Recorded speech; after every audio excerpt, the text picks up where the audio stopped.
तव्हां हिनखे जॉइन कॾहिं था कयो, हिननि सां गॾिजी कॾहिं था निकिरो या अलॻि अकेले ई सफ़र पिया कंदो? ॾिसो, आउं 4 सालनि खां सिंध यूनाइटेड पार्टी जी इंतिज़ामी तौर ते संभालियां पियो। ग्रैंड डेमोक्रेटिक अलाइंस सां असां पहिरीं गॾियल इलेक्शन्स 2024 जी कई। अॻे ईअं हिक ॿिए जी मदद करणु अलॻि ॻाल्हि हुई, पर सिंध यूनाइटेड पार्टी हिसो थी GDA जो, ऐं पोइ GDA असांखे हिन में पाणी जी मूवमेंट में कंहिं हद ताईं सपोर्ट कई या उन में गॾु हलिया।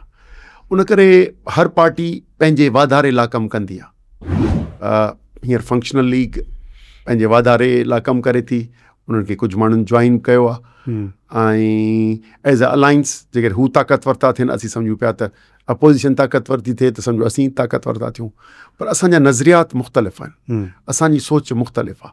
उन करे असांजी अक्सरियत जेका मूवमेंट थिए थी उहा कहिड़े बि प्लेटफॉर्म तां थिए, पर उहा पंहिंजे पार्टीअ जी प्रोपेगेट करे थी, सिंध जे क़ौमी हक़नि जी ॻाल्हि करे थी, मुल्क जे आइन में थींदड़ नाइंसाफ़ियुनि जे ख़िलाफ़ु ॻाल्हि करे थी। उन करे Sindh United Party Grand Democratic Alliance सां इलेक्शन्स में गॾु बि रही आहे, उन खां पोइ बि हुन में पाणीअ मूवमेंट बि गॾु, पर असां तहरीक तहफ़ुज़ आइन पाकिस्तान जो बि हिसो आहियूं सिंध यूनाइटेड पार्टी। असीं सम्झूं पिया त तहरीक तहफ़ुज़ आइन पाकिस्तान जे बुनियाद ते मुल्क में हिन 8 फरवरी 2024 ते थींदड़ इलेक्शन्स जेका मजमूई तौर ते पाकिस्तान में वर्स्ट इलेक्शन हुई धांधली जे हिसाब सां, ऐं ख़ुसूसन कराची जी त वरी सूरत हाली बि हुई। पंजाब में आऊं हींअर घणो घुमियो आहियां, हुन में बि ख़बर पई आहे त कराचीअ में त मौजूदा जेके हुकुमरान जमात आहे MQM ऐं पीपल्स पार्टी हिकिड़ी सीट कान कटी, 100% लूज़ कयूं, इहे सभु ऑफिसरनि वेही उन्हनि खे ठाहे ॾिनियूं आहिनि। त अहिड़े क़िस्म जी जाली इलेक्शन जे ज़रिए अहिड़ी मुल्की लेवल जूं कानून साज़ी करणु, मुल्क जी अदालतुनि खे पोइते करे छॾणु, सियासी जमायतुनि खे आज़ादु कमु करणु न ॾियणु। सिंध में 144 आहे, तव्हांखे ख़बर आहे, माना असीं जे जलसो करणु चाहियूं त असांखे चवंदा 144, पाण वरी कंदा वरितनि रैलियूं जलसा जुलूस कंदा अथनि, यानी सियासत ते अमलनि पाबंदी आहे। हिते असांजा मोरो में वाक़े में 52 खां वधीक माण्हुनि ते मुलाक़ात बंदि आहे, केस जजिस नथा हलनि। त अहिड़े क़िस्म जे घुटियल माहौल में असांखे घणतरफ़ी जिदोजहद करणी पए थी।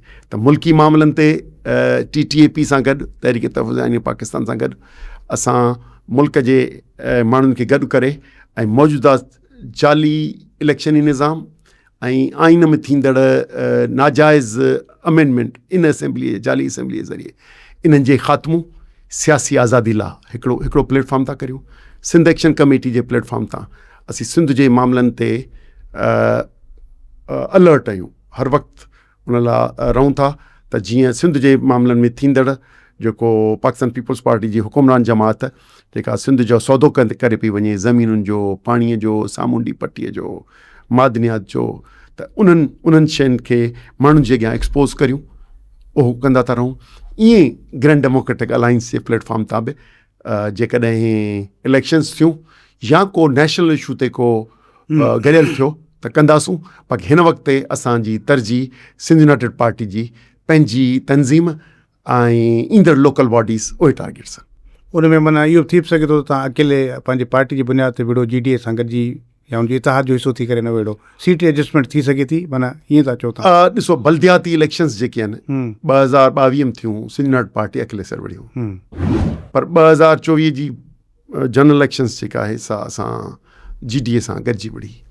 त जेको माहौल हूंदो हिन वक़्त त आहियूं असीं उन्हनि सां अलाइंस में, त आया इहो अलाइंस वधीक ताक़तवर थो थिए रहे थो त उन वक़्तु ते फ़ैसिलो कंदासूं। हिन वक़्त ते असीं पार्टी प्रोग्राम, सिंध सां थींदड़ ज़्यादतियूं ऐं मुल्की आइन सां थींदड़ छेड़छाड़ ऐं तर्ज़े हुकुमरानी पार्लियामानी सिस्टम खे यूनिटी फॉर्म ऑफ गवर्नमेंट ॾे करण जी जेके आइनी तरमीमूं आहिनि, इन्हनि जे ख़िलाफ़ु असीं हींअर राय आमा पिया ठाहियूं ऐं सॼी सिंध मालियूं पिया।